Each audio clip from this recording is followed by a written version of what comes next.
kaugnay pa rin ng nalalapit na Chinese New Year. Ito ba, naghahanap ba kayo ng recipe ngayong darating na Chinese New Year? Bakit hindi po ninyo subukan ng recipe ng baktao o grilled squid version ng mga Chinese na hatid po namin sa inyo? Alamin kung paano nga ba gawin yan dito lang sa Sarap Pinoy.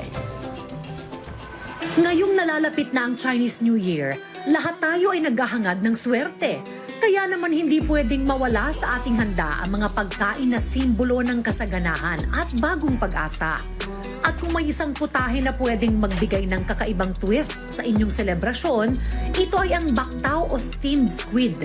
At alam nyo ba na sa Chinese culture, ang squid o pusit ay kadalasang hinahanda dahil ito ay nagsisimbolo ng prosperity, longevity at good fortune.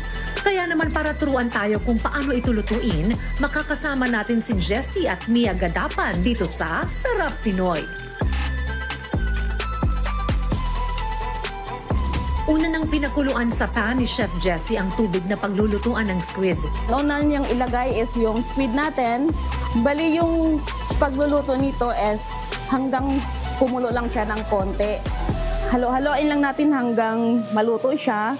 At matapos ang ilang minutong pagpapakulo sa ating squid, ay agad na patayin ang apoy ng kalan para hindi ito ma-overcook at tumigas. Luto na siya. I-transfer na natin sa plate. Actually, yung mga buto niya is pwede naman siya tanggalin. Pero pagka halimbawa ihahanda talaga siya is need talaga siya nakasama.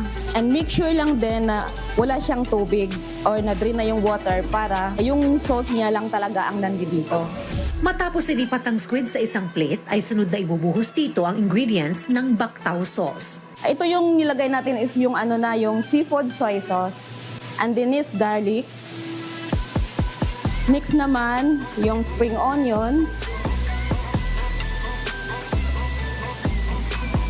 And then, magpakulo lang tayo ng mantika. Kailangan lang yung mantika niya is sobrang init talaga. Para pagka nailagay siya dito sa squid, mawala yung langsa niya.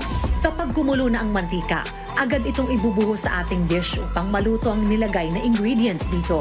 Ayan, luto ng ating steamed baktao. Perfect panghanda this coming Chinese New Year.